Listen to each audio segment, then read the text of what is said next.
I guess it helps if I turn on the microphone, eh?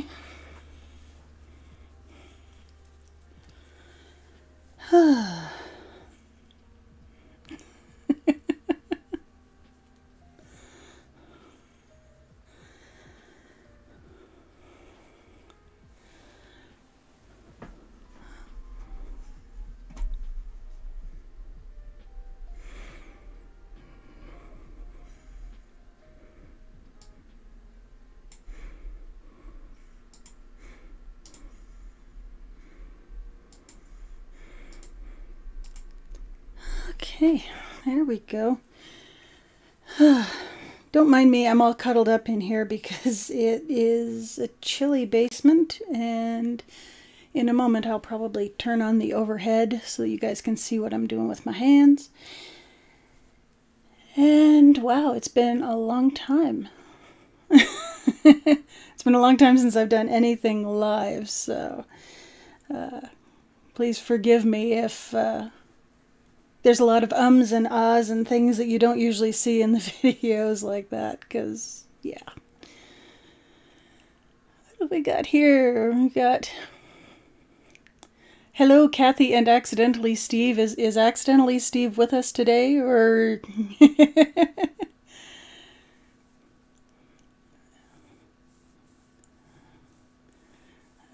Southern Ontario, yes. Robin. And Dominique in Ohio, and E. Nixon, Denise Shepherd in Oklahoma, Connecticut, East London. You're either up really late or really early. I'm not sure which. London, Ontario as well. Brussels, my goodness. Brooklyn, Liverpool. Hello, Carol, living in Washington. G'day, how you doing? And wow, just so many people. Hi. I decided that I needed to cast on a sock because I finished the other socks. Got a little table over here. This is my dad's sock. It is huge. Is that yarn behind me? There is a lot of yarn behind me, yes. most of this IKEA cabinet, which is 3 2x4 Kallax expedite units. 2 of those Kallax units are full mostly of yarn and fiber. Mostly because I have been stashing since... I've been stashing for well over 10 years, back when I was working full-time and bringing down a really good income. So I bought a lot of yarn, and it has served me well, because right now it means I don't have to go to the yarn store in the middle of a pandemic, which... that's a number one.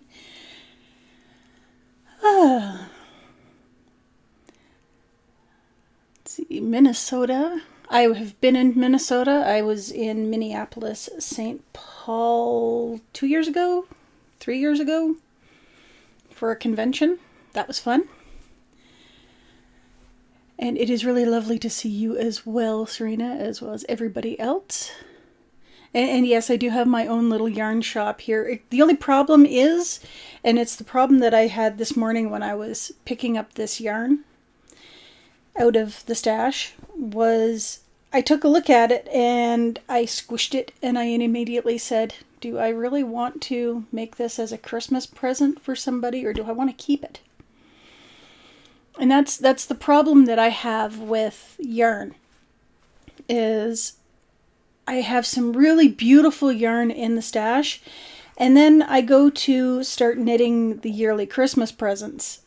And I think to myself, well, I could probably just go to the yarn store and pick up some yarn specifically for those Christmas presents, and as a result I wind up not going through what's in the stash and instead buying new yarn specifically for that I won't feel quite as bad about going through my stash for. So I've been forcing myself to actually shop from my stash this year and yeah, let go of some of the things that I've been hoarding like a Tolkien-esque dragon. So there is that. Will I ever do spinning content? Yes. Yes, I probably will. I have an idea for a project that I am calling From Fiber to Fichu. So basically what I would like to do is do some spinning and try to get it to a fineness that is not going to be too terribly erratic, so that I can then turn it into a fairly long, shallow, rectangular shawl that could be used as a fichu for cosplaying or for dressing up, but would also be useful for just day-to-day scarf wear.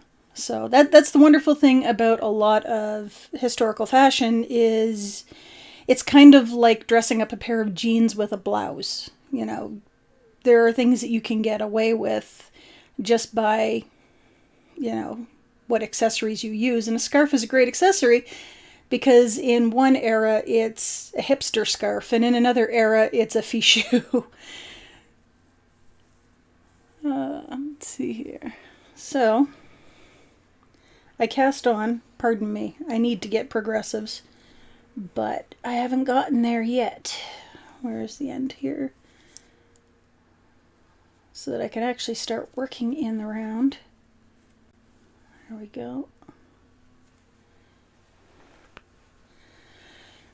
Pardon me as I move over and let me know if that's not working for anybody. Do I knit toe up or two at a time? Oh, somebody's moving upstairs. I usually go cuff down.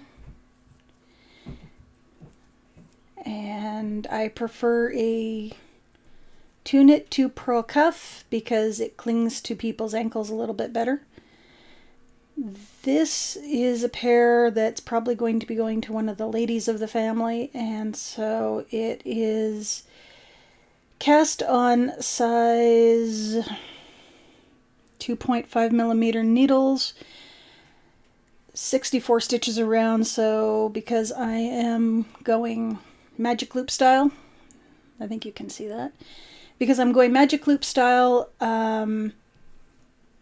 I'm using 32 stitches per needle. I think that makes sense. Where am I? That's a purl.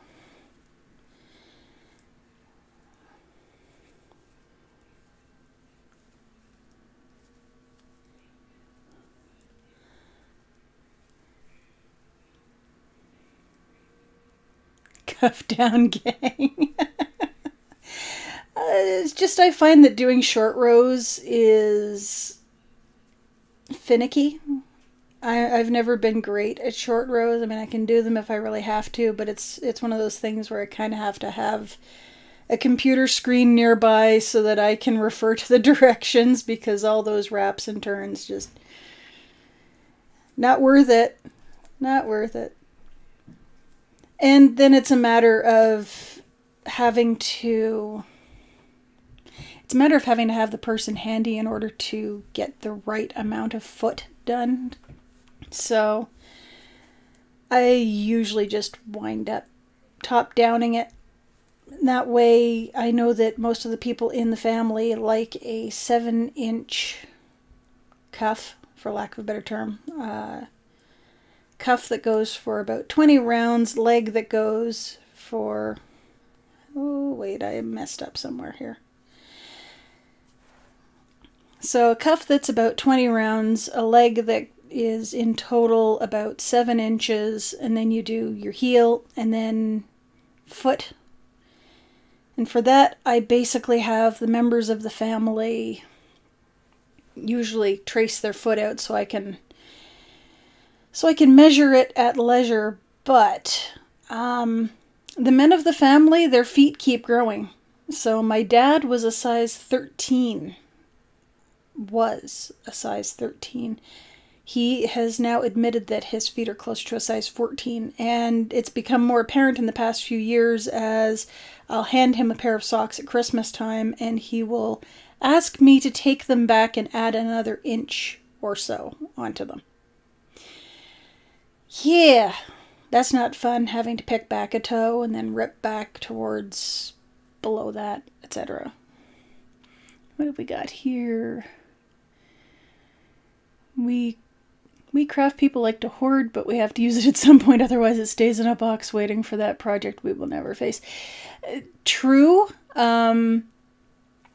Funnily enough, when I first started knitting, I think a picture was this is before I started stashing in earnest. I think I had a few balls of sock yarn, and that's about it.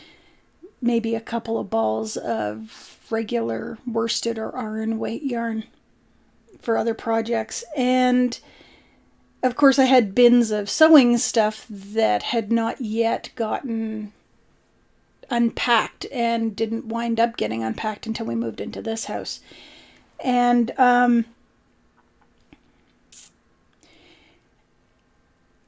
there was a picture circulating in knitting circles like Ravelry. I know the name Ravelry is contentious these days. I'm sorry to anybody who's triggered. And I mean that earnestly.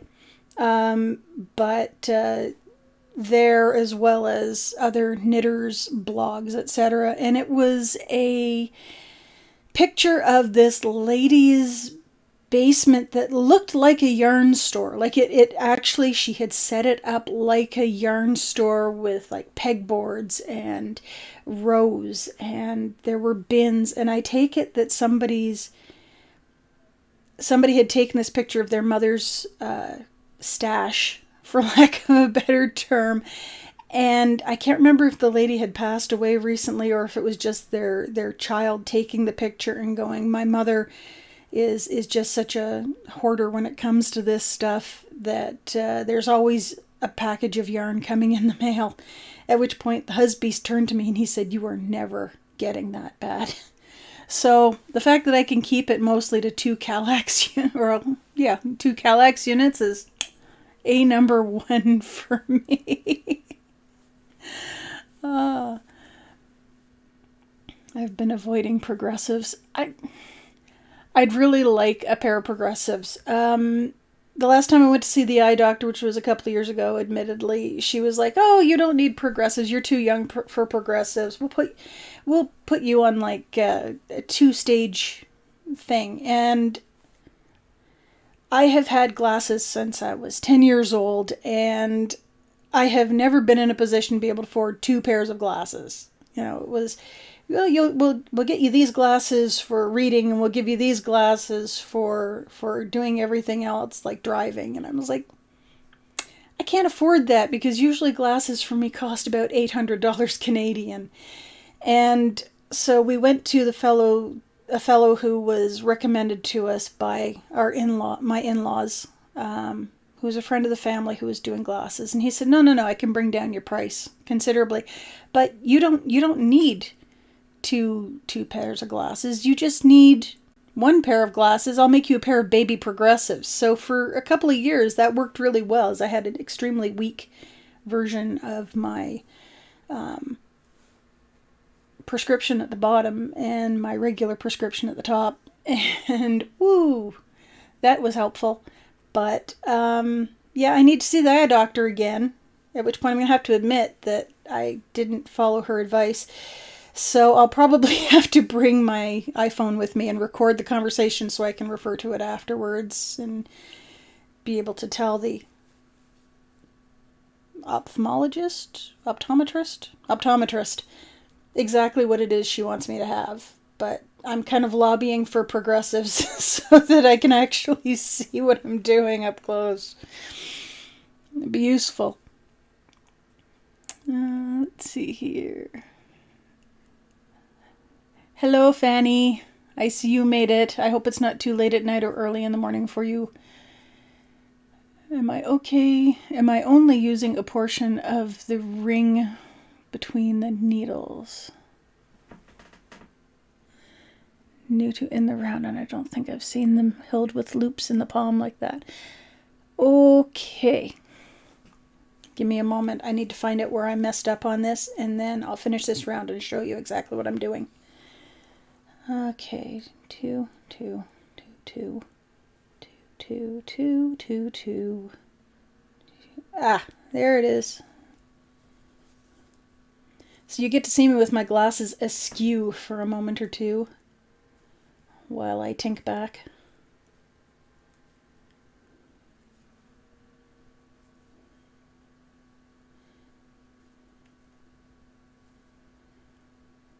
Somebody said something. I saw the chat move out of the corner of my eye. Okay.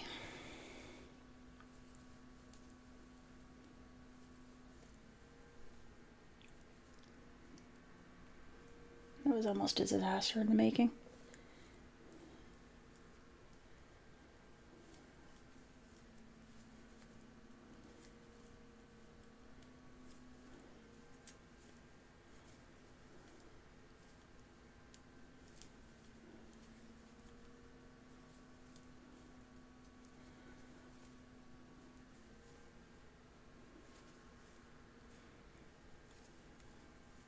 Okay, safely to the other side.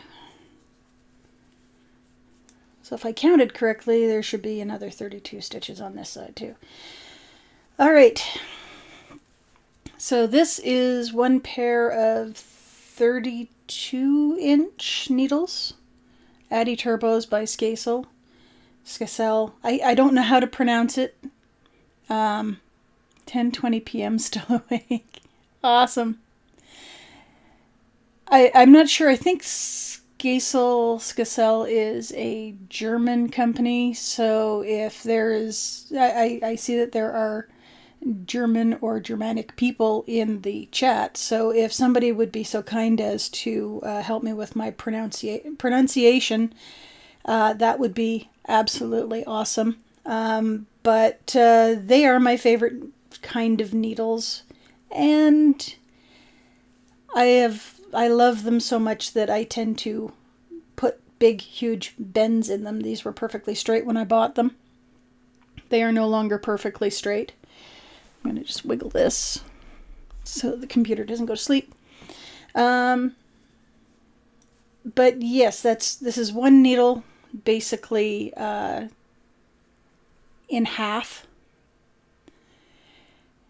And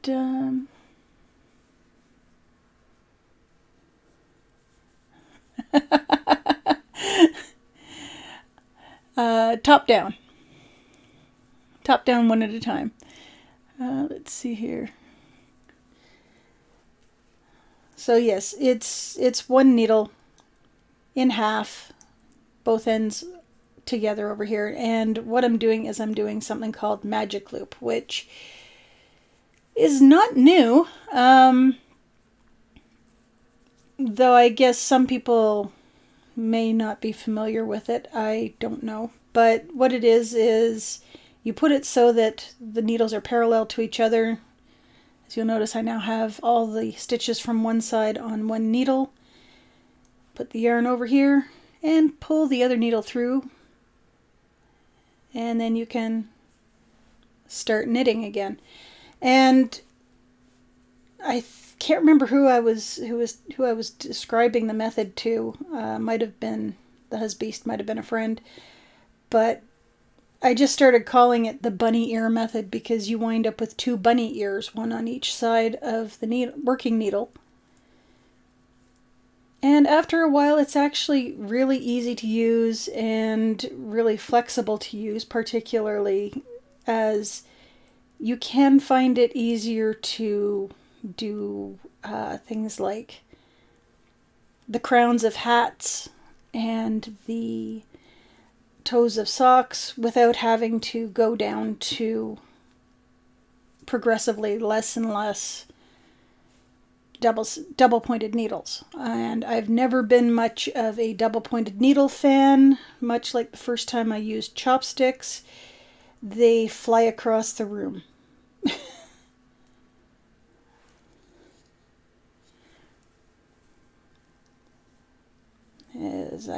The first time I used chopsticks, I was going to my first Chinese restaurant with a friend of mine who I guess was a friend of the family who owned the place in Toronto, a little place on Spadina Avenue.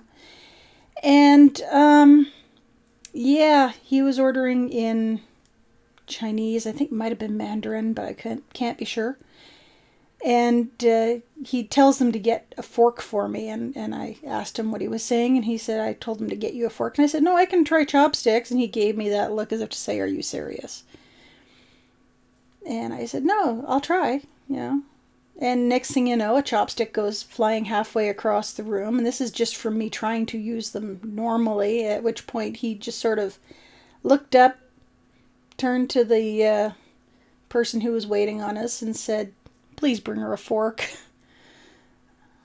I think it's just that he didn't want me to accidentally poke somebody's eye out with it. It took me a while, but I finally figured it out. A couple of years.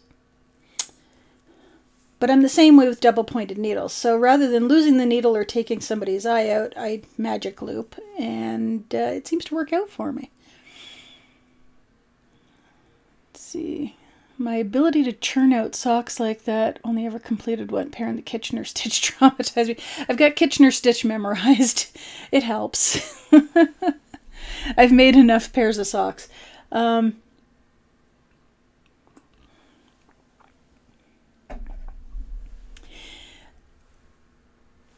I first started knitting, I remember asking my mother about socks. As I only remember Granny making a couple of pairs for me. And I remember at the time it was kind of a big deal, and I didn't know why. Now I do, because some people are sock knitters and some people are not. And Granny was not a sock knitter, she was a sweater knitter. But Mum was telling me that the hardest part is turning the heel, and it's a tricky process. And it was like, oh, that's got to be difficult. And then once I figured it out, it was like, this is easy. So I don't know if I became a sock knitter because they're small and portable and I can take them places with me. When I was working in an office, I used to take the socks with me everywhere. And when I had a lunch hour, full disclosure, I'm a former smoker. Any young people in the audience, don't smoke. It's not worth it. It increases your chances of lung cancer. It leads to bad oral health and large dentist bills.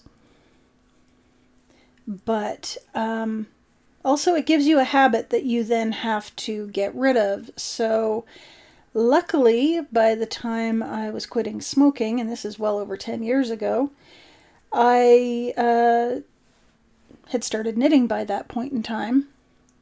And, well, I started knitting a lot of socks.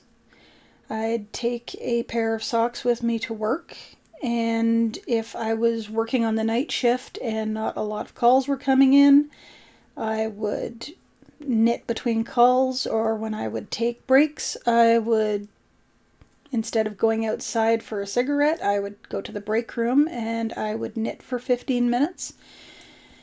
For a while there, instead of taking 15-minute breaks, I'd work through till lunch hour. And instead of taking a half-hour lunch, I'd just take an hour-long lunch, and I'd bring a laptop or an iPad or something with me. And I would watch a TV show or half of a movie while knitting. And it was a really relaxing way to kind of get away from work while still at the office. Very relaxing. And I got a lot of socks done.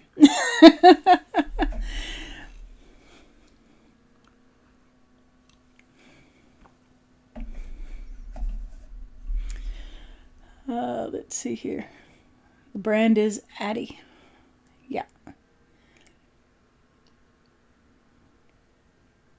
The Zen of Kitchener Stitch.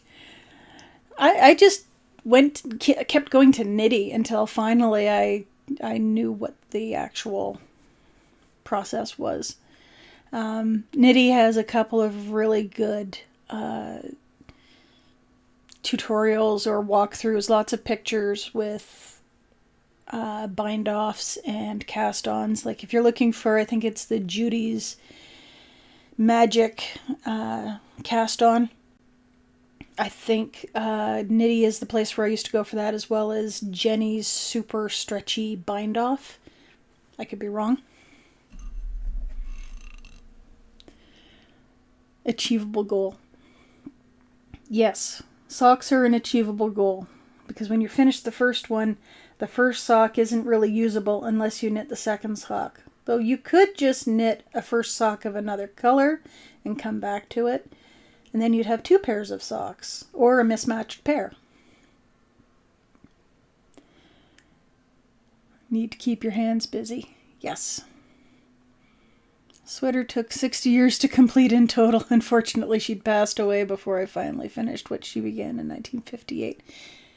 So then it's just a vintage sweater, which is nice. Vintage sweaters are making a huge comeback.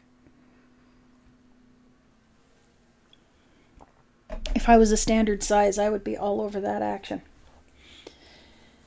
I'm finding that sweaters are not as difficult as I thought, but I do have a sweater project on the go right now that's kind of atypical for me because it's using a crochet hook, and I am so not used to sweaters that are made from sock yarn weight wool with a crochet hook. So I spend a lot of time with my glasses either askew or off, or using the magnifying lamp, and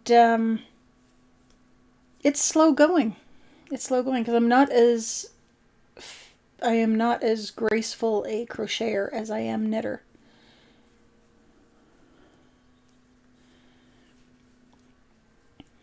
Coming into the home stretch on first sweater, probably finished it today. Simple Knit Picks pattern, but it's pretty. I started about a month ago.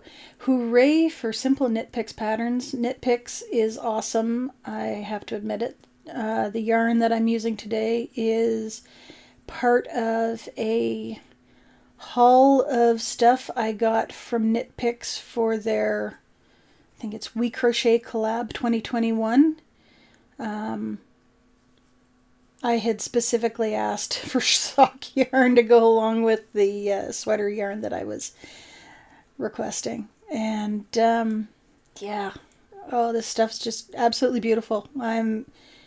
If anybody is wondering about the yarn, it is Knit Picks Hawthorne in the colorway Burlingame, which is, they say it's Highland wool with polyamide, so some sort of nylon.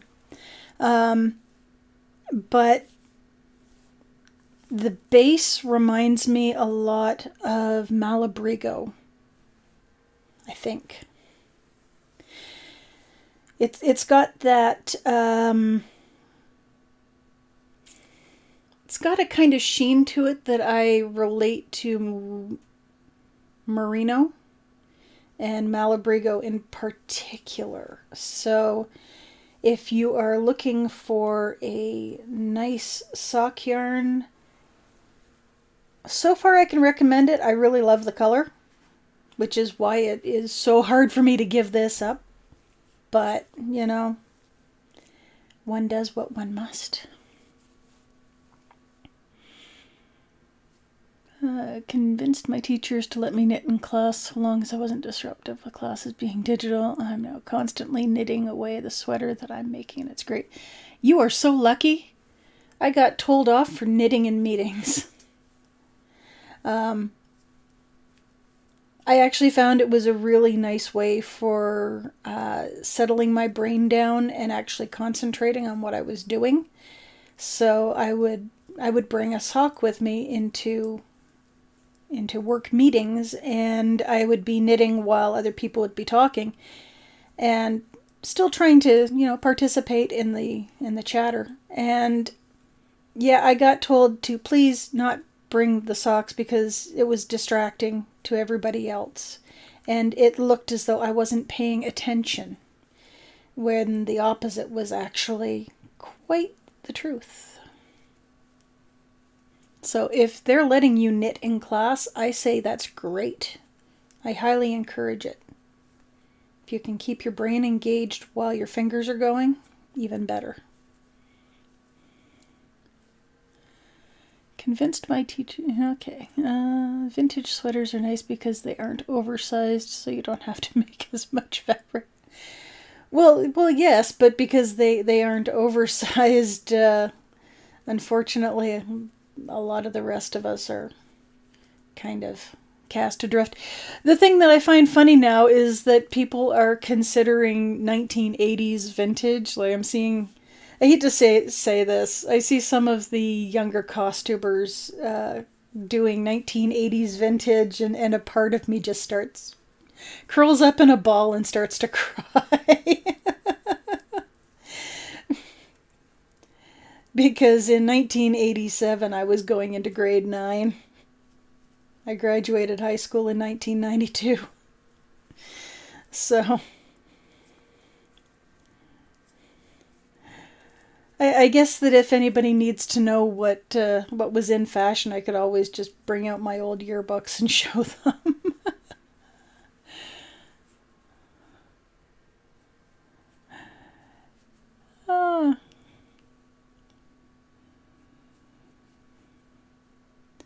Just reading the chat here. Only disruptive because others can't stop watching you and fascinated all. I don't know about that. I think it's just the other guys, because the thing is, I was working with a bunch of men, and most of the other guys along my level didn't seem to have a problem with it because, they were the same guys who, if they needed to ask me a question while I was on lunch, they'd come out and talk with me while I was knitting there, and they had absolutely no problem with that. I think it was just the supervisors just found it off-putting. But yes, crafters do seem to need to keep their fingers and their minds engaged at different levels at all time. The Husbeast became a big fan of somebody who said that there is no such thing as actual multitasking, and to a degree I agree with that. Because there are certainly times when, I think that I'm multitasking, but it's actually taking me twice as long to get anything done. But when it comes to knitting and such, I find that it actually helps my concentration. I'm just going to put these up before I wind up doing something silly like spilling something on them. But yes, those that I just put up were Dad's Christmas present from this past year, so there is still another pair of socks to go for him. So if I'm sitting in this chair come December and I'm knitting on a really long pair of socks, you'll know what's up. Let's see here. And happy belated Beltane to Huller and Annie's as well.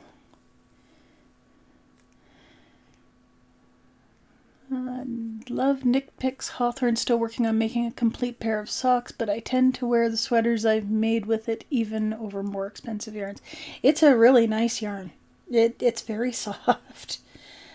I am a big fan of really soft yarns. Two.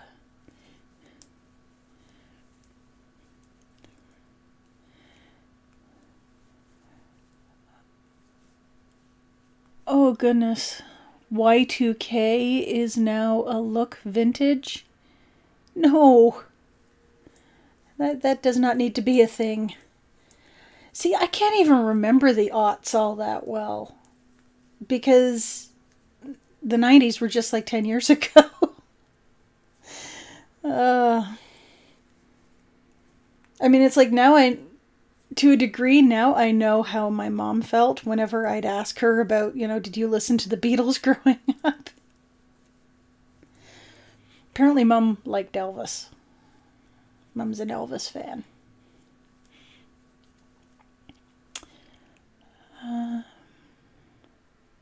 80s is vintage. Oh, goodness.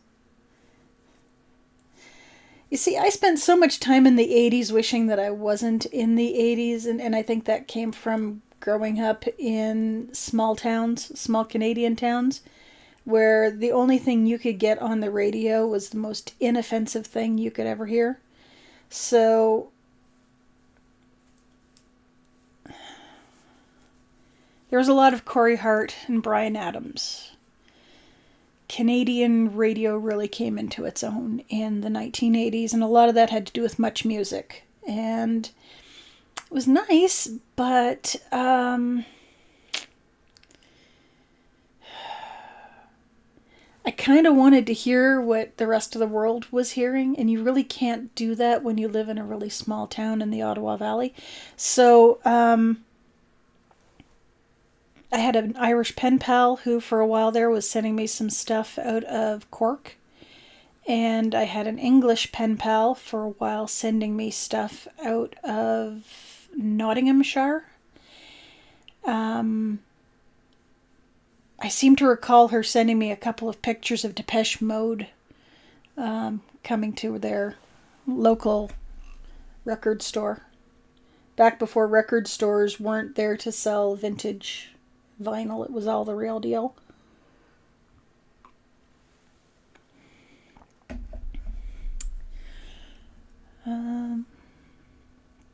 So yeah, I have a hard time seeing the 80s as vintage because I spent a lot of time wishing that the 80s were over, and then I got into the 1990s, and somewhere around the mid-1990s, the 80s became cool again when you were going to the clubs, because all of a sudden there were 80s nights. And then somewhere in the mid-2000s, 80s just became kind of like the new classic rock. You know, when I was growing up, it was all greatest hits of the 50s, 60s, and 70s.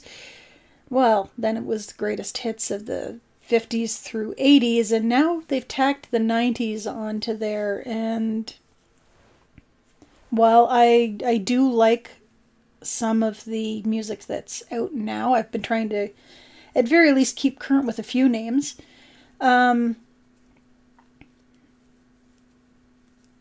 I find that a lot of my playlists tend to be a mishmash of decades, which isn't a bad thing, but we don't have a lot of the venues for finding new music are kind of spread out all over the place. It's a huge diaspora, but there's no real centralized place like Much Music anymore, which was huge when I was a teenager.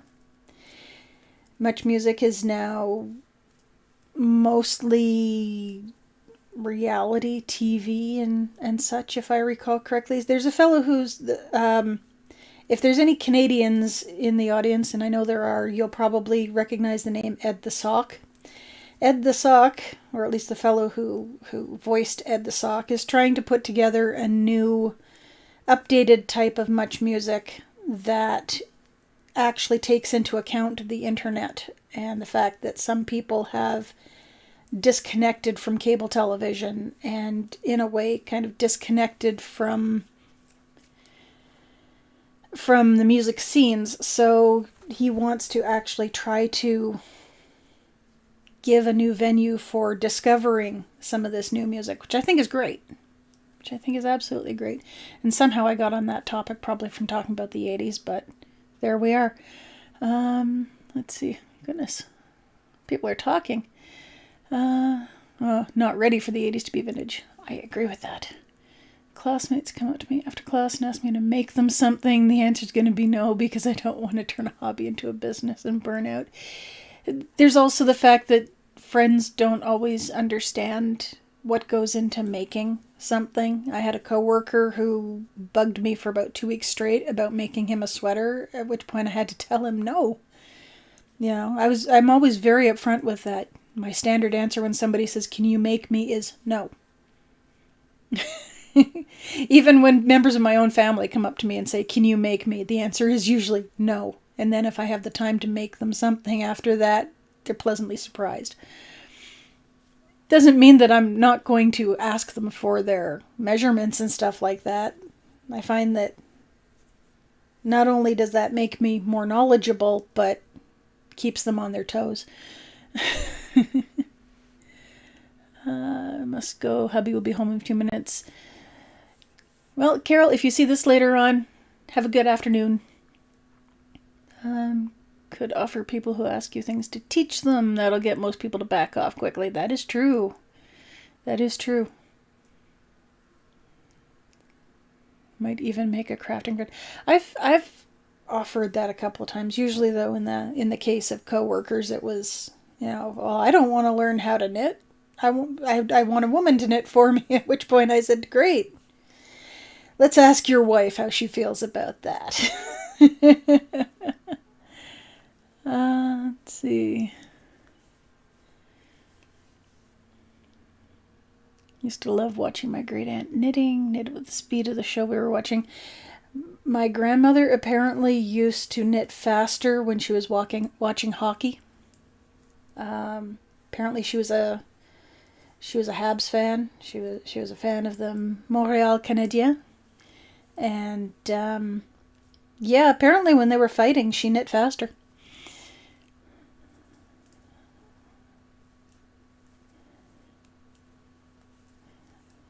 Let's see. Converted them. They have to get the supplies themselves. Yeah. For a while there, well, most of my female friends knit. Most of my personal female friends knit. So that's something that we have in common. They either knit or they crochet or they do both, which is nice. I've got a couple of people pegged as my yarn executor in case anything ever happens to me. So I hope they're aware that they're going to have to deal with multiple bins of yarn.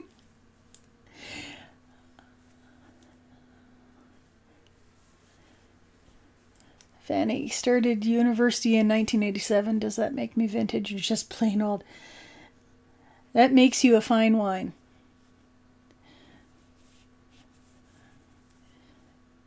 People were like, low-rise jeans are back. And I was like, not for me. No. Yeah. Mom jeans all the way. I'm one of those long-waisted people. So mom jeans, unfortunately, fit me really well. And low-rise just make me look like my pants are falling down. Yeah, for CanCon. The 80s were a golden age of kids' cartoons. Rainbow Bright was my jam growing up. I liked Rainbow Bright. Strawberry Shortcake. Gem on the Holograms. Gem on the Holograms was good. What else? Funnily enough, I didn't get into the Macross saga until after I had left home. And I only mention this because I think it was Macross was on at the same time as something else over the noon hour. And my brother and I would race home at lunch to see who would get dibs on the TV. And usually he just beat me there a little bit faster. So he would wind up watching anime at lunchtime. And I would get so ticked off that I'd just go read a book or something. And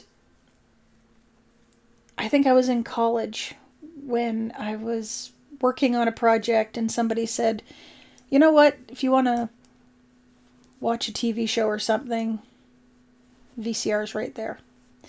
So I plugged it in and I found a tape and I put it in. It was the Macross Saga and I watched the first season of it and was like, "Ooh, this is good." So that was one of those shows from the 80s that I kind of missed out on until the 90s. Thriller's a golden oldie now. It's kind of a golden oldie when it came out, too. I mean, seriously, it was riffing off of horror movies of the 1950s. So. Modern and yet old. And to that degree, I'd say that thriller is also timeless. Because there's always going to be somebody who wants to do the thriller dance on YouTube. When I lived in Brighton, Duran came to a record shop. I queued for hours and got nowhere near the shop. I was very upset. I would have been upset too. Duran was big when I was a teenager. I got Seven and the Ragged Tiger, one of their albums, on cassette for Christmas because Santa Claus didn't want me. That was possibly a bad idea on Santa's part. See, Santa Claus used to put Christmas stockings in our rooms. You'd go to bed; they were hanging on the mantle of the fireplace. And when you woke up, they were in your room. And the whole idea, as far as I could tell, was that Santa wanted your parents to have a little time to sleep in after cleaning up after relatives and such at nighttime. And so if you were to stay in your room and maybe leave your parents alone for a couple of hours in the morning, maybe the contents of your stocking would do that. Santa made the mistake of getting me Seven and the Ragged Tiger by Duran, and me trying to play that at the lowest volume possible at 4 o'clock in the morning was possibly a bad idea. Possibly. Hello to Bree C. We made all the people that asked. You were very right, Serena. If we made for all the people that asked, we would never have time to make for ourselves. I'd say about 90% of the things I make walk out of the house anyhow. So I feel weird when I'm making something for myself. It's like, really? For me? You shouldn't have. Full-on adrenaline knitter. There you go. Done a crafting exchange before where I knitted socks for someone and they crocheted oven mitts for me. Hey, that's a good way to do it. If they shop for the supplies, it rarely ends well. I'm a seamstress. Oh, yeah. It's amazing what people come up with when they find out how much supplies actually cost. Like, you'll see people take a look at what you've got and go, oh, well, obviously, since you've got so much yarn, it must be cheap. And, yeah, it's not cheap. Neither is fabric. You have to know where to shop. I have been very lucky. We have found the local, I think it's called Fabric Depot here in Calgary. They have a lot of upholstery fabric, I've found, but they also have lots of cotton.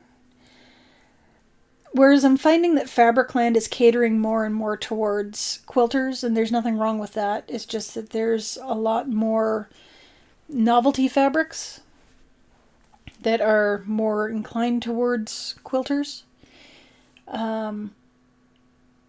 I'm finding that there's less of the stuff that I need over at Fabricland, which is fine because Fabricland is that place where they give you pay something like $50 for a membership, and then they mark up their product so that you have to use the card in order to pay a fair price for the product.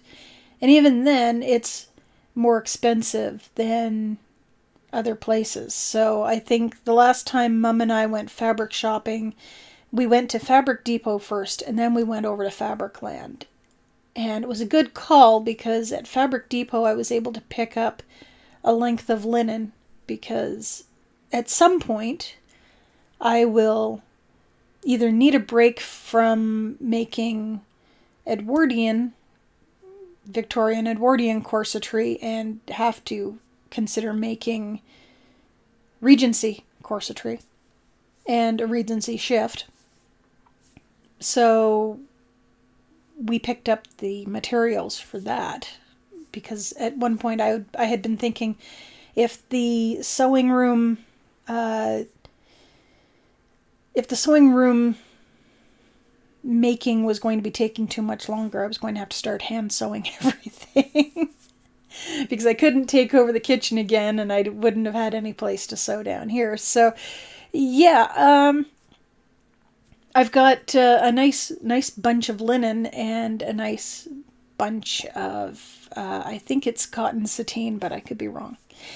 And we picked that up at the Fabric Depot, and I think I maybe paid $20 for it, maybe $30 at maximum. Go over to Fabricland, and yeah, just a meter of the linen would have cost me about $20. And I'm kind of looking at that and going, no, that's not happening. Not anytime soon. So yes, if you tell your friends, they have to supply their own materials, they will go as cheaply as possible. And the thing is, I have no problems whatsoever with somebody coming back with a synthetic blend. Sometimes that's all you can find, and sometimes that's all you can afford. So when that's all you can find and all you can afford, you work with what you've got, as long as it's going to work. But if you're coming in with the exceptionally cheap stuff, or you're sitting there kind of dragging your heels going, well, no, I don't want to. Or they come in and they think that they're going to get a beautiful Regency gown out of something that's printed with bunnies and unicorns. It'll be an interesting looking gown, that's for sure. Although bunnies and unicorns are often actually quite expensive, I think. We picked up some of the novelty fabric for masks, and I think one of the ones that we have that has baby Yoda on it cost something like $30. So Mum and I think we got a meter of it and we split it. Because, yeah, what can you do? Let's see here. Full on adrenaline knitter. Seen that one? Boop, boop, boop. Yarn executor. Well, if something happens to me, somebody has to deal with all of this. And I love my sisters-in-law, but I'm not sure that they are really into yarn culture enough to know what the skeins are worth, and who to distribute it to. Whereas, for instance, my friend C.L. Polk, who you would have heard her voice on the last video, the Knitters versus Crocheters, she provided the second female voice, the voice of, I guess, Ruthie Marks. She is an avid knitter who knows the prices and the worth of a lot of high-end yarns. One of our family members, Marianne, is also very knowledgeable about the price and the worth of yarn. So while I probably would say that, my sisters-in-law would do a good enough job, there's a good chance that yarn that could go to a good home would wind up going to a charity. And I'm going to be honest, a place that, for instance, makes chemo caps is probably not going to have a lot of use for some of the sock yarns that I have. So I would rather, if something ever happened to me, that somebody like CL or Marianne had the ability to go through my stash and make sure that if it's something that they can use, they take it on. If it's something that they know of somebody else who can use it, they can pass it along. And if it's something that could go off to a charity, it gets bagged up and taken to them. And that's just me being responsible about the stuff that I've got and being able to pass it along down the line. It's like somebody, wanting to make sure that the right person got their jewelry, or the right person got grandma's old couch, stuff like that. Gummy bears. Yes, that was a good TV show. I've now got bouncing bears in my head. Estate sales and secondhand stores are my go-to for supplies. Local universities are a good supply at the end of a semester. Kids just get rid of everything, so wasteful.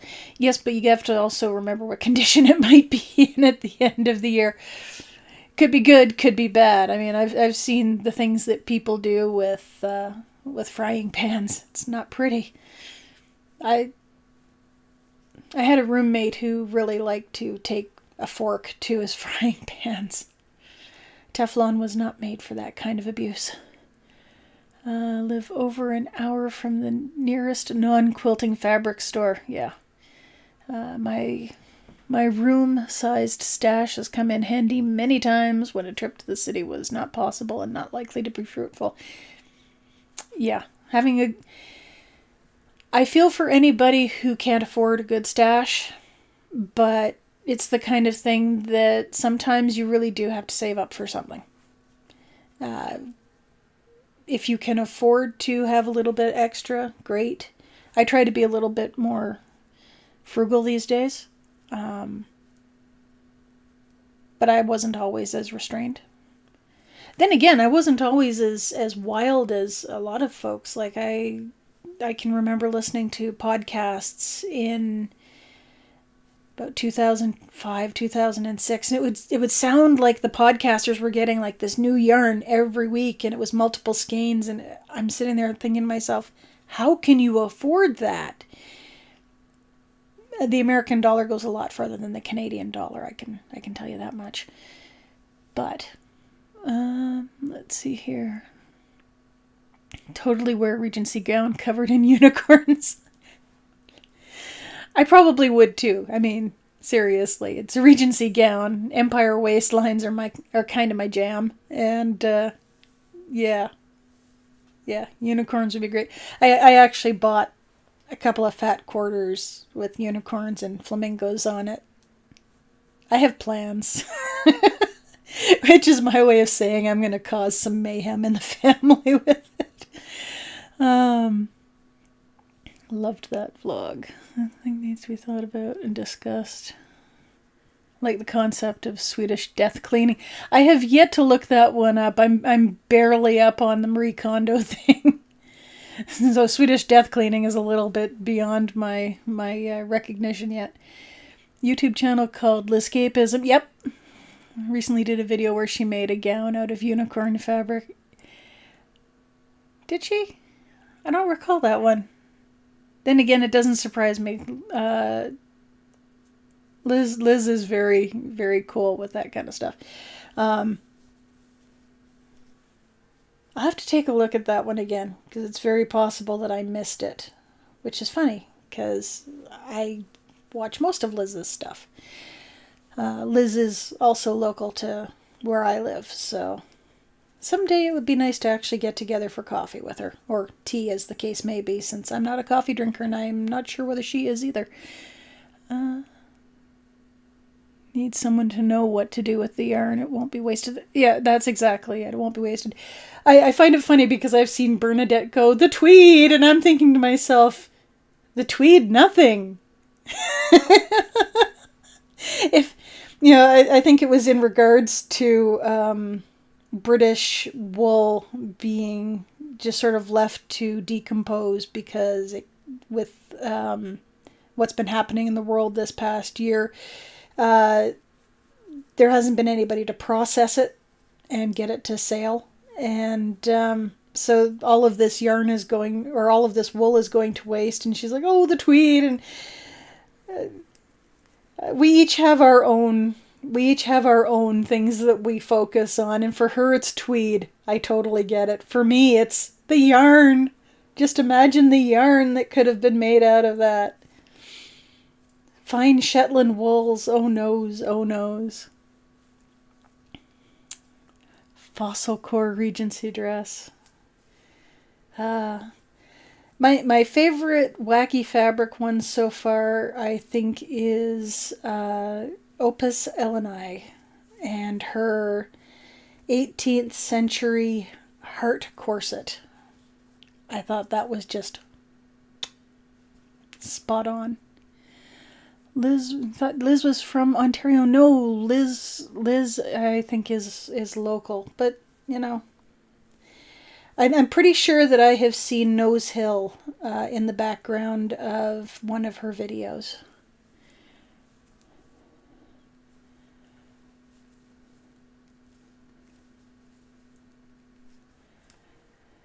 Good night, Naomi, if you are still there.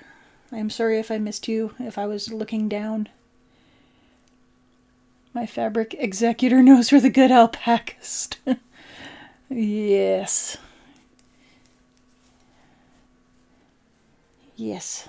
Alpaca is good. I've been gifted some really nice alpaca. At some point I need to actually knit with it. Part of it is my hoarding tendency, and the other part of it is I find alpaca a little itchy. And it's something that I've had to come to terms with. Not so much knitting it, but wearing it. So, particularly on my hands, I think I've made a couple of things. I think I've made a couple of mittens that had some alpaca content in it, or a couple of hats. And on the back of my neck and on my hands, it's just really, really itchy. And it could just be that those are warm areas. But I think I much prefer standard merino on those bases. I take it that the alpaca is something that's going to have to probably going to have to go over top of something else. So not going around the neck, not going on top of the head where it can get near ears, not going on the hands. I hesitate to say I've got an allergy to it. I think it's just a sensitivity.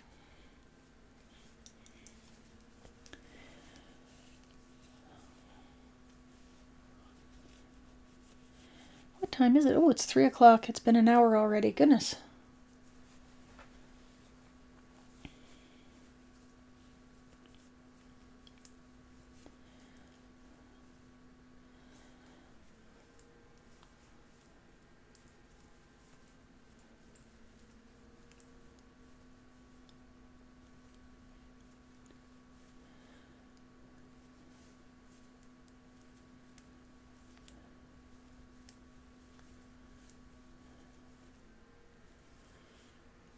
Earmuff inserts or headband area is the best or warmest. I'll have to think about that.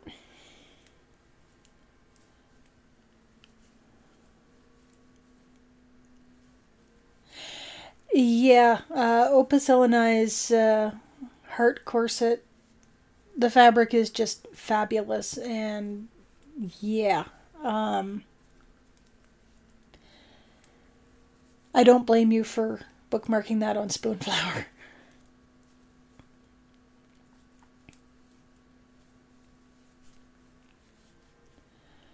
Paca makes me itch. Yep. I have my dad's skin, or skin like my dad's, because if I had my dad's skin, he'd be certainly very chilly indeed.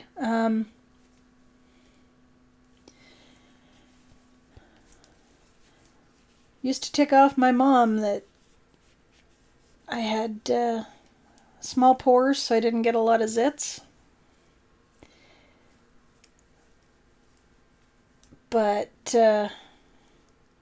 it also made it very hard to figure out what kind of skin products I could use, because at a certain point in time in the 1980s, young people used a lot of Noxzema products, and my mom got me Noxzema and it gave me a skin burn. So that was a bad thing.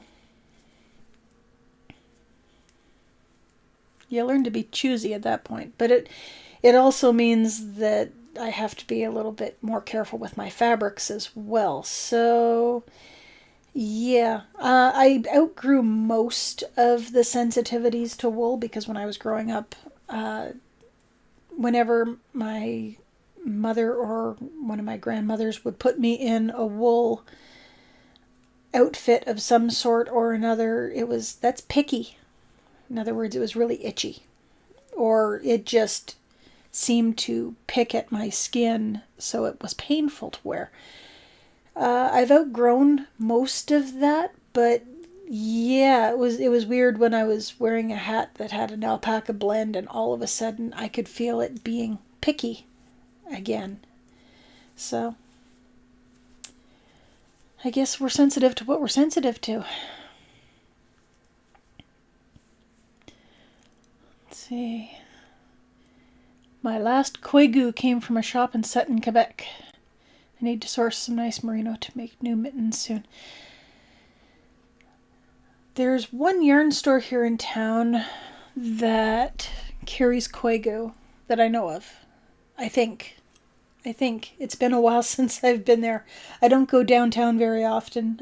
Putting yarn here in Calgary used to or usually has koigu. I love it, but I can't knit it as socks anymore because it wears through like crazy.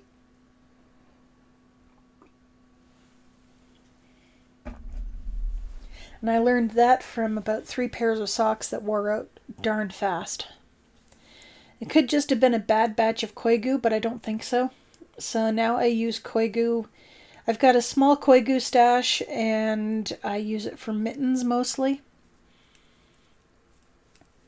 It's really great for doing, if you're using the solid colored koigu, it's really good for doing mittens, stranded mittens. And otherwise, I think I've used it for a couple of scarves, but don't quote me on that. I think I probably have a couple of skeins of koigu sitting around the stash someplace.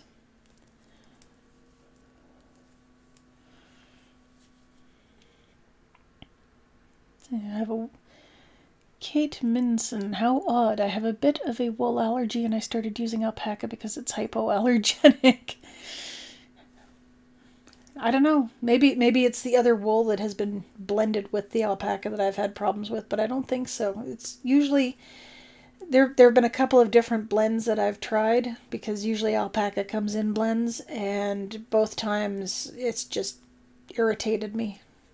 So probably just me. I'm odd that way.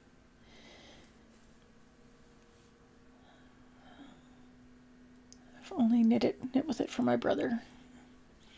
One of the things that I knit with alpaca was a pair of stranded mittens for the husbeast, and unfortunately they got forgotten or fell out of his bag on public transit.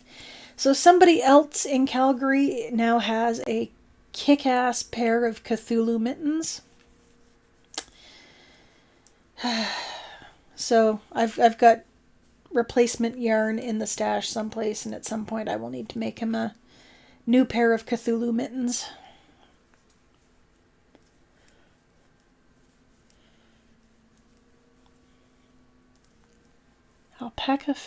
I have alpaca fabric I found in Value Village. It's waiting for the perfect pattern. That is a good score. Can't afford it. Maybe one day. The mermaid pockets from Opus Heleni were also quite good, yes. At some point I do need to make a pair of pockets because I'm almost always having to cart a few things around, and I think having mobile pockets would be very useful, particularly for knitting notions. I mean, imagine that, being able to put on an Edwardian outfit and just being able to, instead of carrying around your knitting bag like this, you just make it into your pocket. Just take your sock knitting with you wherever you go just by sticking it in your pocket. I'd be down for that. Had to quit knitting with most yarns as I ended up with terrible rashes and blisters on my wrists and up my arms. What you might want to do is check out some cotton blends and some other non-wool blends.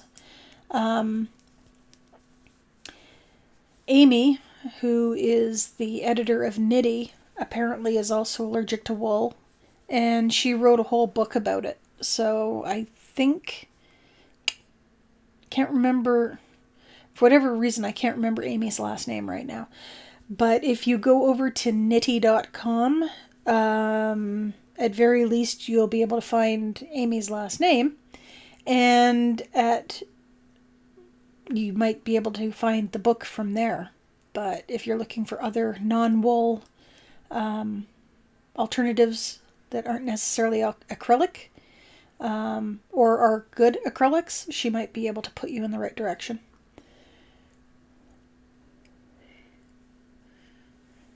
Maybe the husbeast needs a... What was that? Maybe the husbeast needs a strand connecting the new mittens. So just... I think he's grown beyond idiot strings.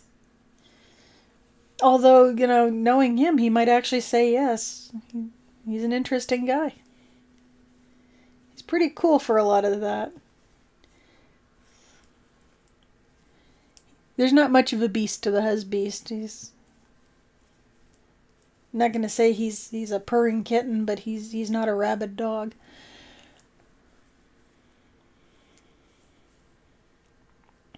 Found 3 full bags of 20 skeins of alpaca at a sale unopened and still with labels. I snagged it all, and when I got to the cashier, the person counted the skeins and charged me $1 per. Whew. Nice. Very nice. What brand of merino? Honestly, I get merino all over the place. Merino comes in so many different blends. Basically what it comes down to, and somebody in the comments of one of my videos very aptly mentioned that a lot of the time independent yarn companies aren't really selling independent yarn. They're sending... I can't word right now. They're selling independently dyed commercial yarn. So there's some commercial sock blanks or commercial skeins of yarn that are available for independent dyers. And the same holds true with a lot of commercial dyers as well. So that's why Koigu and I think it was Louet, their gems were very similar.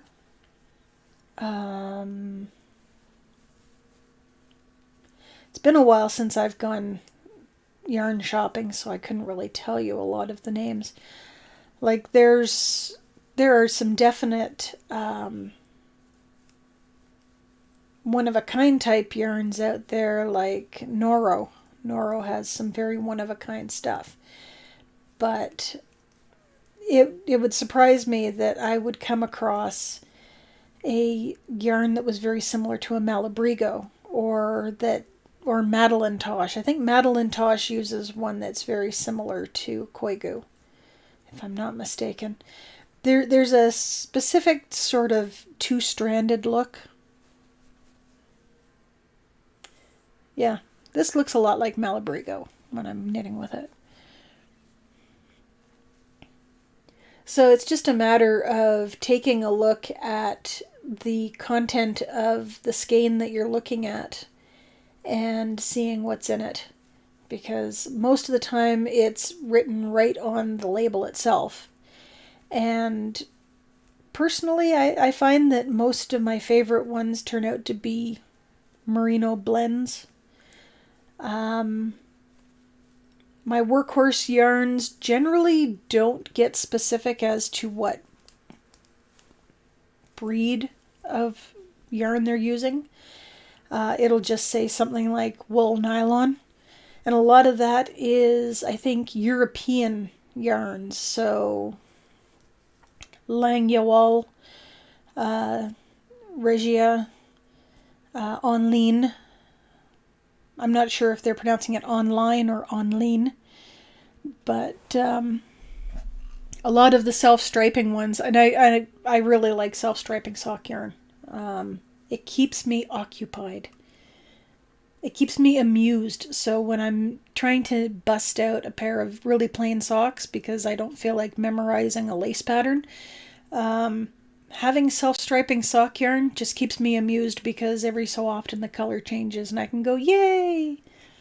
which is why I will rant about things like jacquard.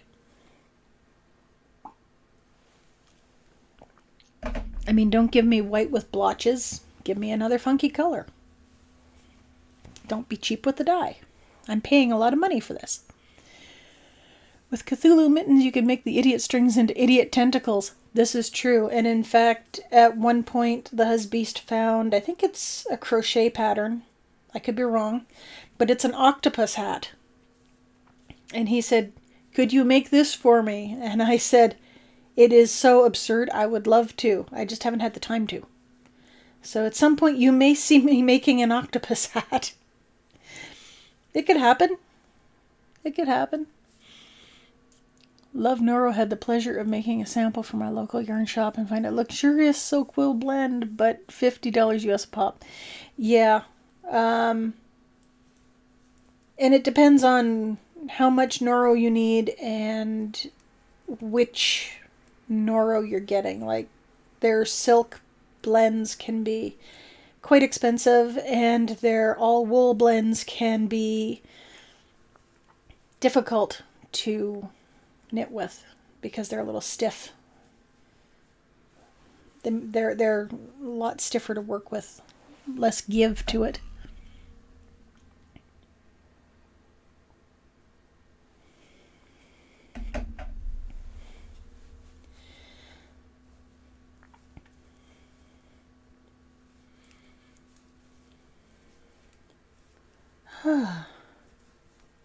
But yes, I've knit a few things with Noro, mostly scarves.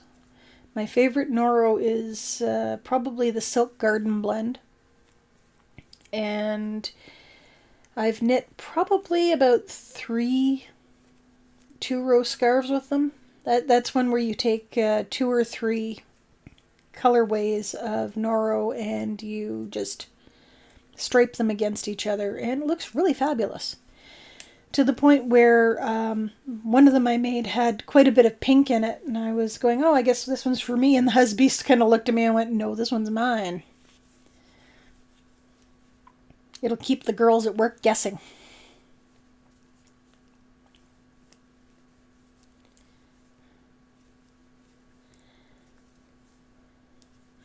Honestly, around here in Calgary, there have been more pushes for men to wear more pink in solidarity with different causes. So him wearing a pink scarf, or a scarf that has like 2 rows that have pink in it, is enough to make some of the more rednecky folks around town just sort of raise an eyebrow. So. Whereas if we were in downtown Toronto, nobody would bat an eyebrow. An eyelash? Nobody would bat an eyelash, that's it.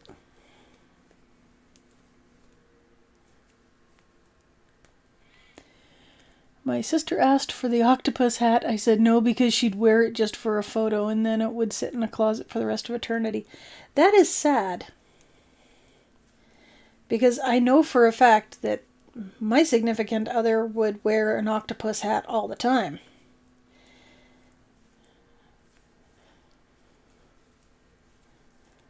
Particularly while he was cycling up and down the bike paths of Calgary.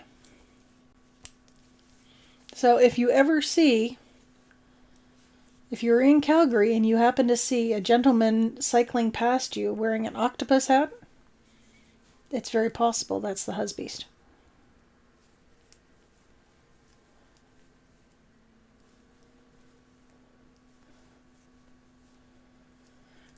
I mean, it's not often you see somebody riding a bicycle with an octopus on their head.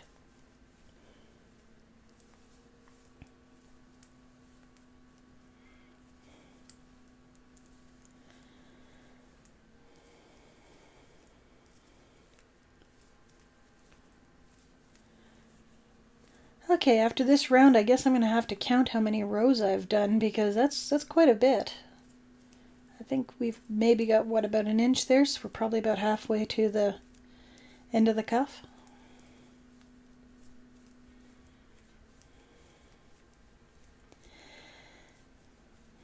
I know that there was at least one person who has messaged me either in Instagram or on comments or both, who was really into the sock knitting and wanted an explanation of how socks were knit. So I thought I'd made that video, so I might have to make it again.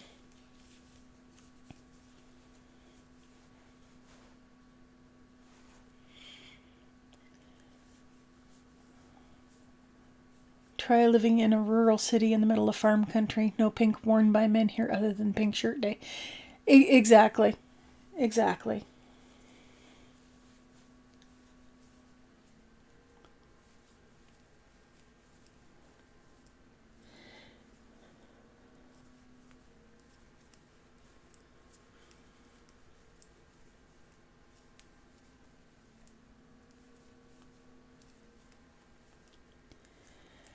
How many projects do I normally have at the same time?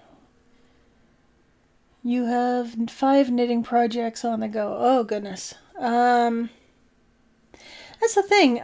Because I'm working on so many other things at the same time, like today, if I wasn't doing this, I would be working on the Victorian corset. I've taken to calling it Victorian because it just sort of eases off the tongue that way. The late Victorian, early Edwardian corset, which I'm hoping it won't be this week that it comes out, but I'm hoping to have that done for next week. That's my hope. So you never know, you may see me go live again sometime again in the next few days. Particularly since I'm going to see whether I prefer this to Twitch or whether Twitch would be the more appropriate venue for sitting and knitting.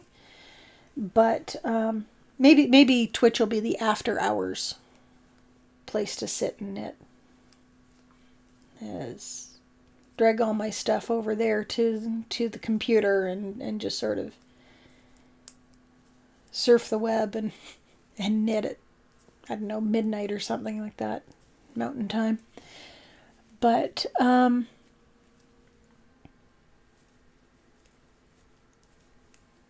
I've got the corset project that I need to get finished up. And I've got a couple of other sewing projects that I need to, of course, get started on to go with that, but I won't be able to do that until I've actually got the corset done because it's going to need corseted measurements. Let's see. For knitting projects, this is the only thing I'm currently knitting. I've been strangely monogamous with that.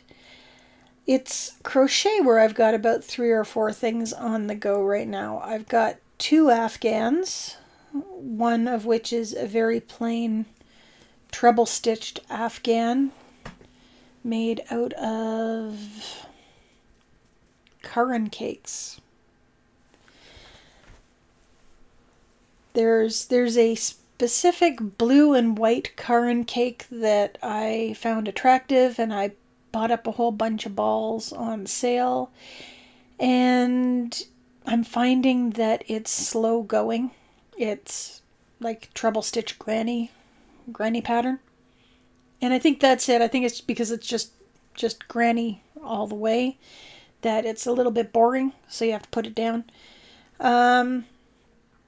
I've also got a more sculptural one. I think it's the Phoenix Blanket by Hooked on Sunshine that I've got on the go.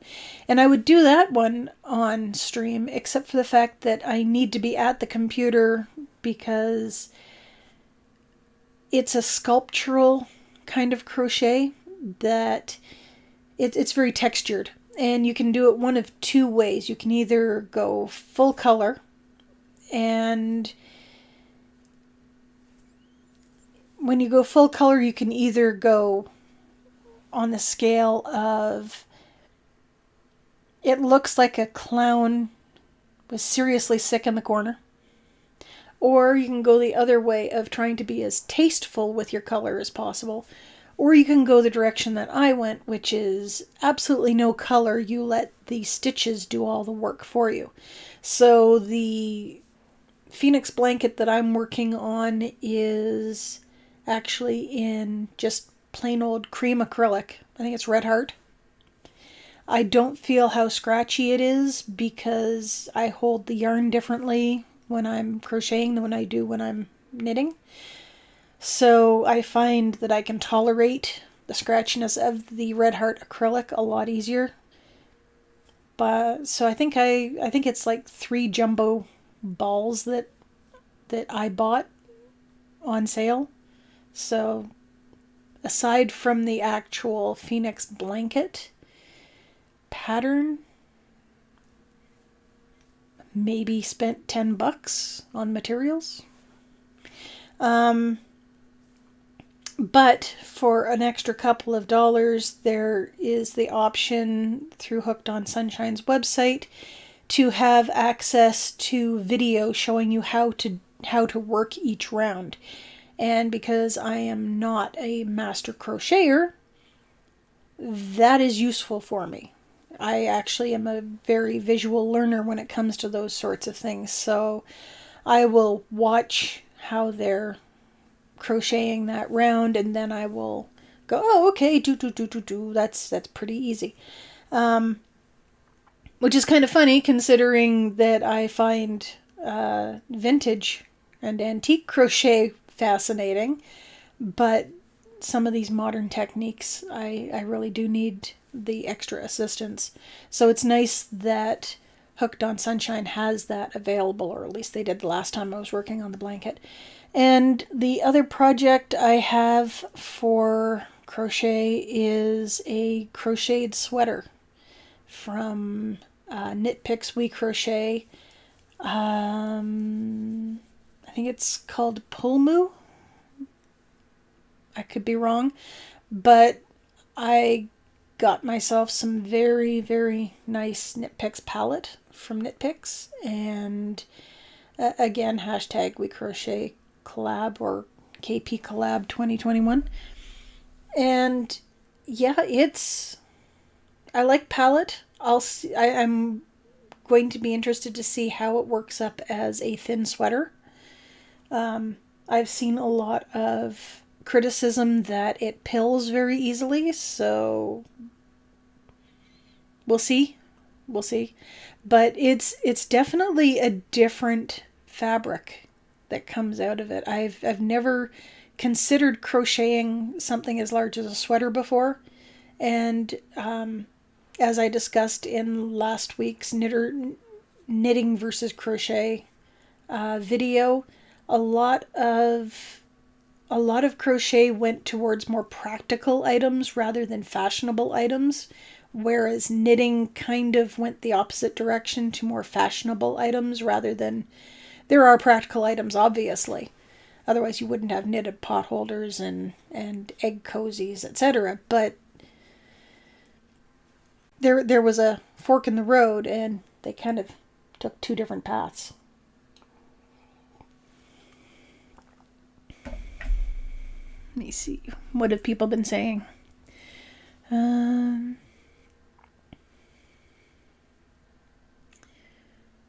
Very cozy. Yes, it is cozy. I'm actually nice and warm. Yay. Let's see. That was how many projects we have on the go. I'm in awe of your lever knitting. I keep trying it and I can't tension the yarn enough. Wrap it around your finger another time. That's how I do it. I don't know how well you can see it on the screen. Let me just see what I can do here. There we go. So, come in between the pointer finger and the middle finger. Wrap around the middle finger. Wrap it around the ring finger. And then I wrap it around a second time, which gives me lots of tension. You'll often notice me dropping it and then picking it back up again. And when I'm doing that, it's because it's gotten twisted or it's bunched up or what have you, or I'll go like that.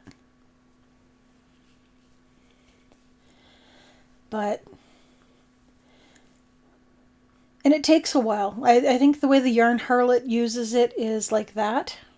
She only goes over the once. She's also not using magic loops. She uses double pointed needles, which work better for her. But yeah, if you find that you need more tension, wrap around once or twice. See how that works for you.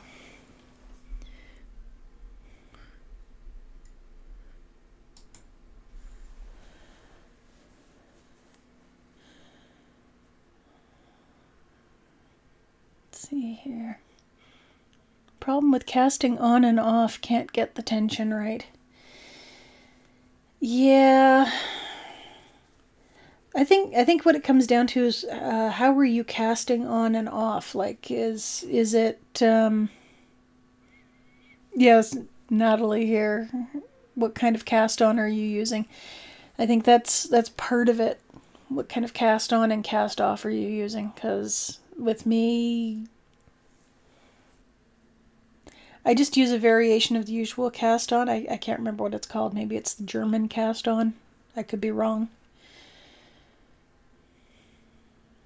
It seems to work fine, although I generally, because I'm working on socks, I want to have a little extra stretch up here, so I usually use a larger sized needle for it.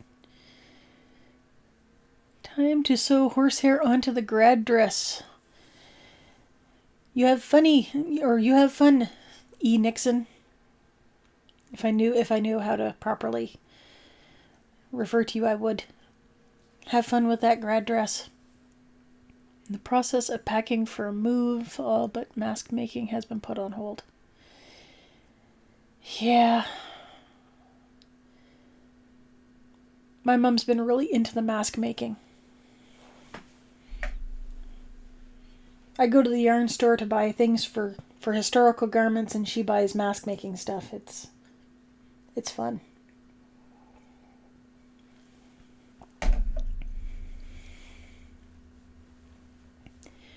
Found that when I knit, I get a single bead of loose threads that pill into an ever-moving ball. Started using them as decorations. Hey, that's one way to do it.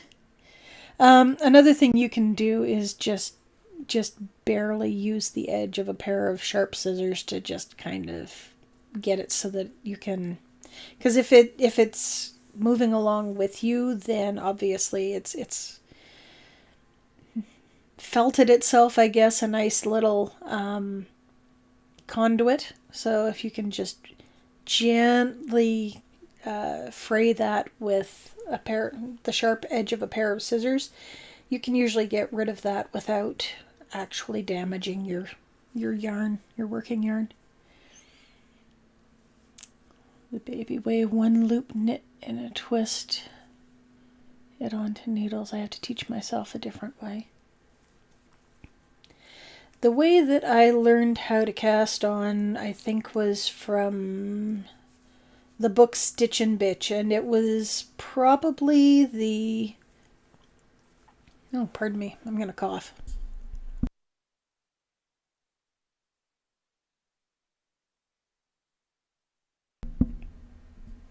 I apologize for any kind of thumping noises you might have heard from that. It's probably the most interesting directions I've ever seen, because it told you to hold your fingers like a gun. And yeah, it hasn't done me wrong yet. So maybe that's it. Maybe you just need to pick up a secondhand copy of Stitch and Bitch.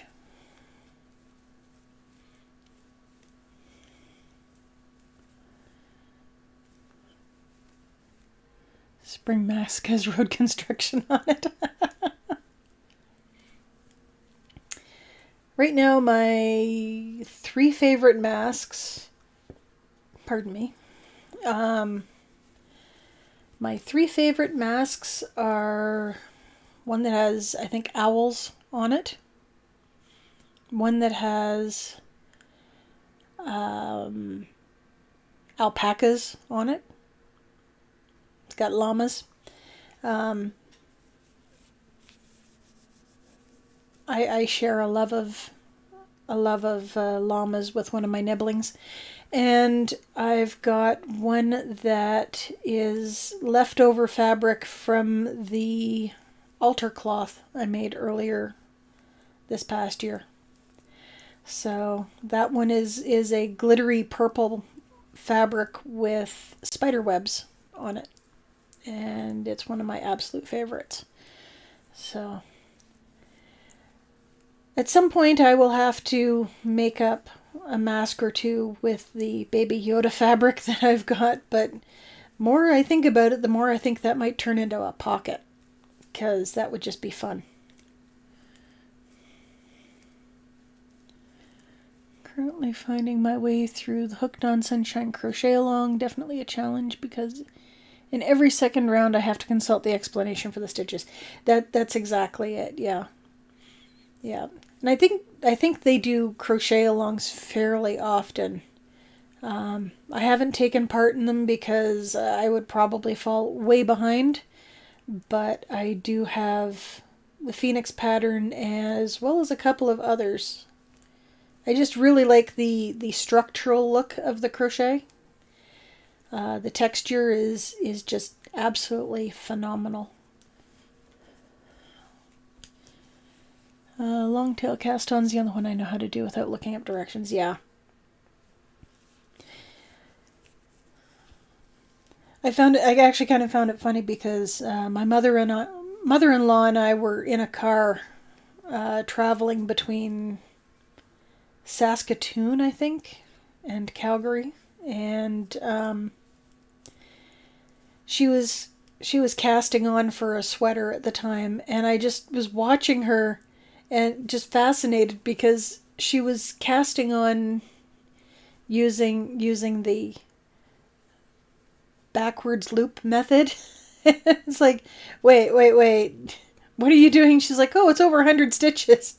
I'm not long tail casting that on. It's like, fair enough.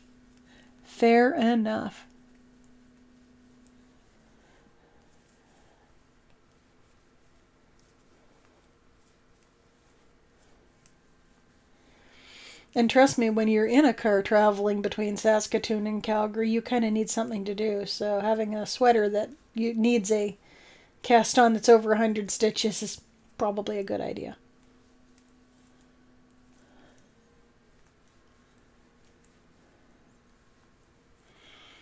Definitely am way behind in the crochet along. Yeah.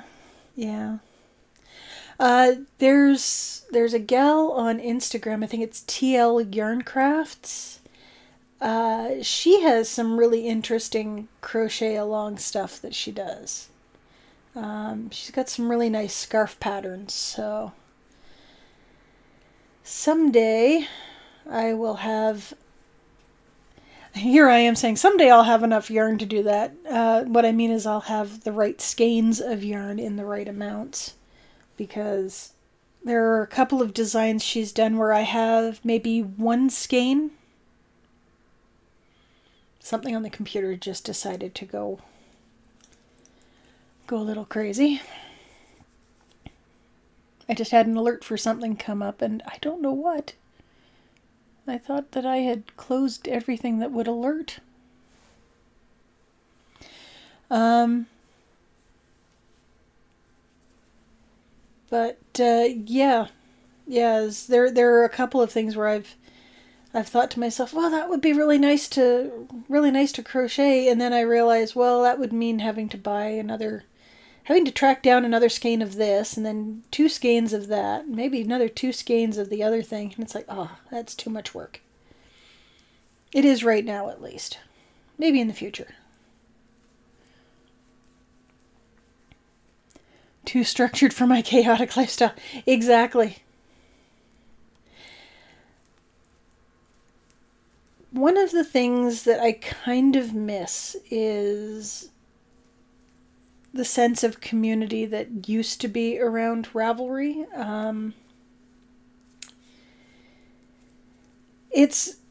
I would have to say that over the years, knitting has gotten to be such a rather large group of people. And we've got new people coming in all the time, which is great. It's absolutely awesome, but it makes it really difficult to keep track of what's going on. And,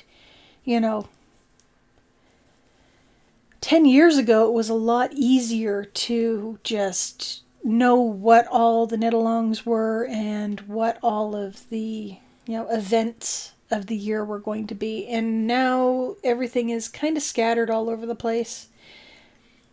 But I used to rather enjoy things like the sock a month club sort of things, where you'd basically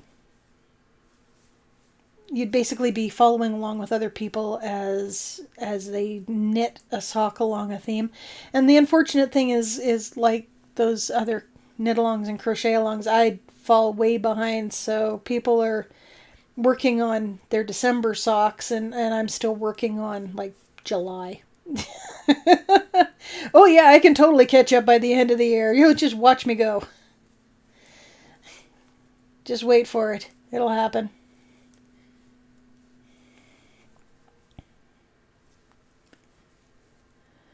I've been using TL Yarncraft's videos to do Tunisian crochet.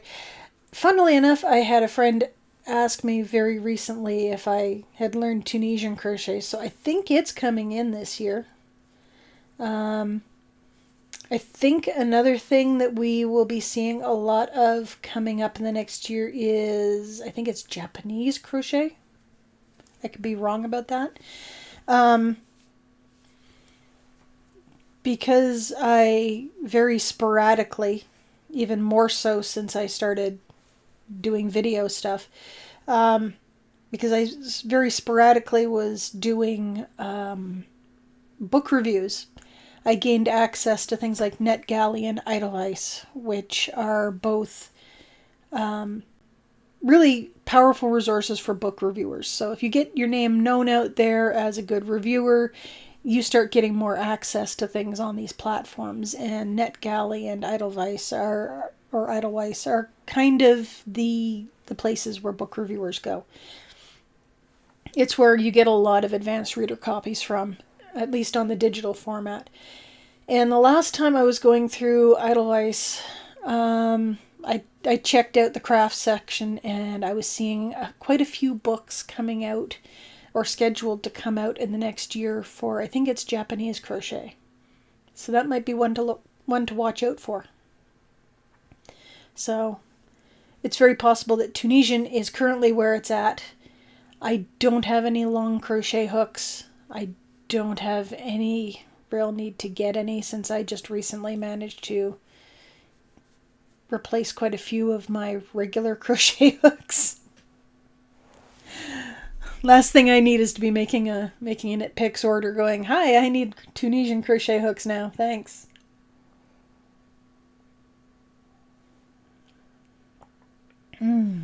Tea is good. I have a tea warmer over there. What time is it? 3:48 p.m. So I guess we'll go for what, another 12 minutes? Oh, I probably should actually count how many rows we've done. Crooked glasses coming in. Okay. 1, 2, 3, 4, 5, 6, 7, 8, 9, 10, 11, 12, 13, 14, 15, 16. Not bad. 16 rounds of ribbing in one session. That's pretty good. Here's to row 17.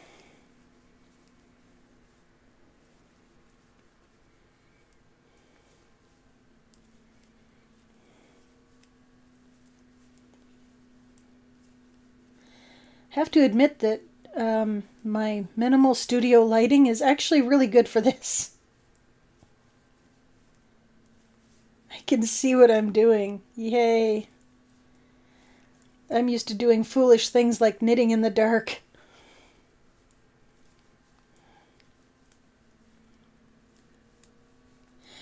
Oh no, my cup has not gone cold.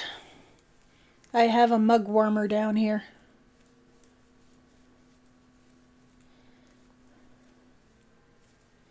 My mug warmer's on its last legs, though. I'm thinking I might have to steal the husbeast's mug warmer next.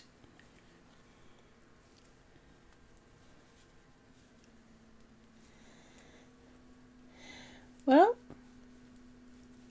let's see. This has been nice. Makes me feel like I'm sitting and chatting like normal. Well, if people like stitch and bitching, we can do that. Because this is nice for me too. It means I actually get a chance to work on socks and not just sort of furtively pull out my sock every so often, knit a couple of rounds, and then put it away. Structured knitting time, it's a thing. The cat, however, is not too happy with us. For some reason, she seems to think that she should be fed every 2 hours on the dot. And so she is currently causing a ruckus upstairs. I had to close the door up there before I came down just in case she started in. And yeah, she was singing the song of her people a couple of moments ago.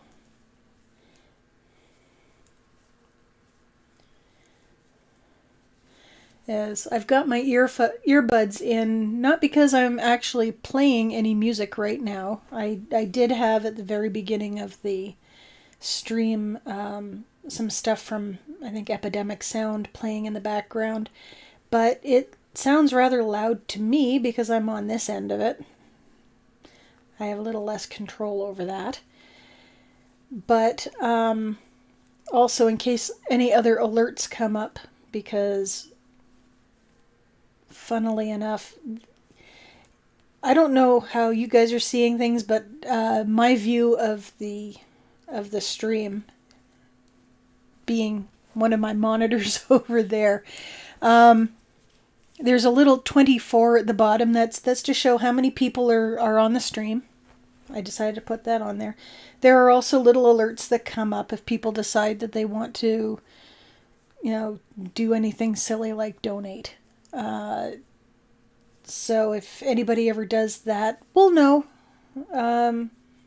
You'll probably hear wacky sounds and see Wednesday Addams come up on the screen. But there is absolutely no pressure to do any of that. If anything, I just wanted to show off my Photoshop skills with that funky skull background because I'm silly that way. But having the headphones in actually makes it easier for me to listen for anything that's going on. Like if an alert comes on for some reason, I came down to the computer actually this morning and found that YouTube Music had been playing all night. So another reason why I'm wearing the headphones is to make sure that that's not what's going on.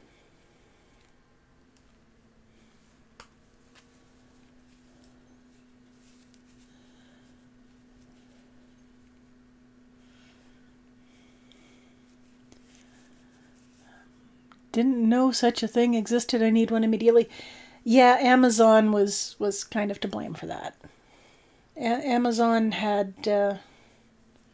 Actually, it's a cross between Amazon being convenient and I can't remember if it was through there that I decided that I needed a mug warmer or if it was watching Simply Nailogical on YouTube, because she also uses mug warmers as well, and it was like, oh, now that's just common sense. And my office is downstairs in the basement where it's cold, so you kind of need all the help you can get to keep your beverage warm.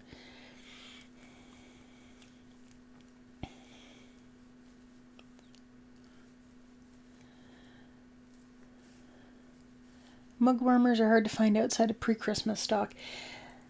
Amazon.com, unfortunately. I know Jeff Bezos is the head of the evil empire, or at least he was.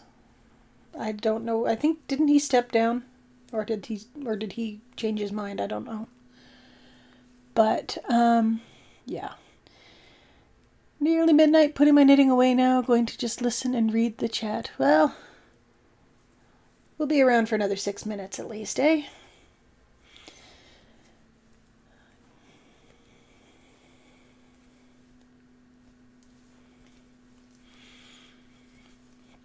But yes, my mug warmer is a Mr. Coffee mug, not sponsored. There are other mug warmers on Amazon. There are a couple that have they're almost like those hot plates you can get where you can change the heat, like an extra burner. I guess a convection burner.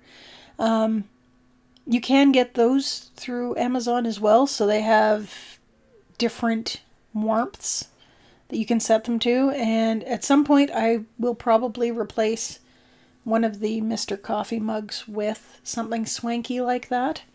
But for now, ye olde Mr. Coffee mug warmer has been doing the job.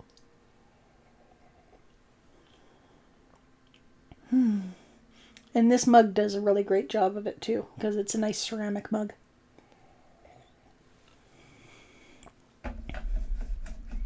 Hello, Lisa Miller from San Antonio, Texas. See, I don't have a lot of experience with how interacting with people on Ravelry goes, but I did manage to make contact with a D&D group through the Ravelry forums, which is kind of cool. That's pretty nifty. There are also forums for World of Warcrafters. So if you're into video games, you can also find stuff there. I will give the warning, however, if anybody is headed in Ravelry's direction, they have changed their layout over the past year, and some people have reported having problems with the... How do you put this? Some people have been reporting migraines and other ocular related issues with the new Ravelry layout. And it doesn't affect me that way. I feel very fortunate that I can go onto Ravelry's website and still be able to use all the functions as normal. But I know that there are a lot of folks who are not able to do so and have not been getting any kind of feedback from the company as to what they're going to do about it. Bearing in mind, the company, if I'm not mistaken, has also recently lost one of their staff members to cancer, I think it was the designer who worked on the site. So it's a very gentle dance of trying to be mindful of everybody involved. Obviously, I feel very bad for the people who are unable to access Ravelry right now. And I am very hopeful that Ravelry will do what they can to try and alleviate the problem, because knitting is about everybody being able to do stuff, you know. The nicest people I have met in this world have been knitters, and I would hate for us to lose a valuable resource like Ravelry for whatever reason or another, because the site is inaccessible. So I think that's something that needs to be worked on, is getting the site accessible again so that we can actually, you know, work on our community. Because I don't know about you guys, but I've been kind of feeling a little cut off from the knitting community over the past year or so, and it would be nice to put that behind us.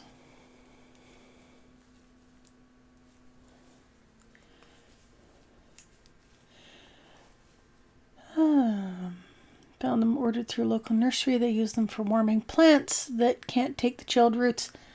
That's a good thing. Crocheted a bag for my sister, then swerved into leathercraft to line it for a D&D dice bag. So out of my depth, learn and grow. Yeah, there was the time that I decided that I really wanted a chainmail dice bag. I'm still not finished. I don't think I'll ever be finished with that one. I think that's a craft that I started and probably will not be going back to anytime soon because dang, that's hard on the hands. And it is 4 o'clock in the afternoon. So, how many rows did we get done? I know it was 17 at last count, but I think I put another couple on there. 1, 2, 3, 4, 5, 6, 7, 8, 9, 10, 12, 13, 14, 15, 16, 17, 18, 19. So, one more round and I will be done the cuff. Awesome. And then it'll be on to the leg.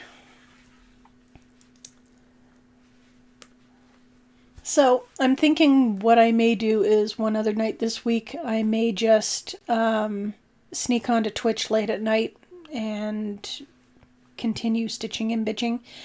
Possibly sitting up at the computer, possibly sitting here on the cozy recliner of doom, because it's kind of a chair of holding. It doesn't want to let go. So you may see me again this week, or you may just see, outtakes posted to the channel on Sunday. We'll see. Either way, at very least, we'll see about doing this again maybe next week, if you all would like to stop by and do a little stitching and possibly bitching. We'll see. In the meantime, until then,